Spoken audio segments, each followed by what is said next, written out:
To the November election with just about 2 weeks to go, presidential candidates will be back in Georgia this week. This comes as Vice President Kamala Harris spent her weekend here in Metro Atlanta.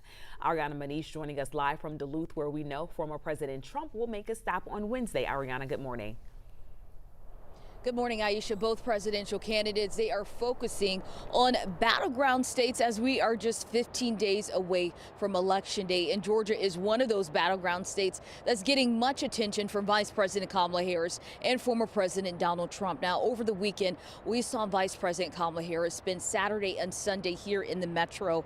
She held a rally on Saturday where she was joined by superstar Usher at the Lakewood Amphitheater. Voting early, abortion rights, and the economy were key points of her message to voters. And on Sunday, the vice president, she celebrated her 60th birthday campaigning at 2 Metro Atlanta churches as part of a nationwide push known as Souls to the Polls. It's a mobilization effort led by the National Advisory Board of Black faith leaders. During her visit to New Birth Missionary Baptist Church, the vice president spoke to the congregation where she cast the upcoming election as a moment for Americans to choose between hate and compassion. Take a listen.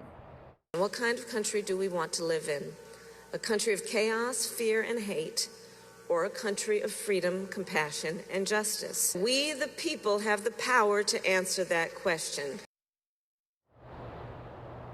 Now, during both visits at both 2 Metro Atlanta churches, the vice president, she was able to get a happy birthday song from both congregations, including from Stevie Wonder, where he also echoed her message of making sure voters get out to cast their ballots. Now, as far as former President Trump, he'll be here on Wednesday. He'll hold a rally at the Gal South Arena here in Duluth.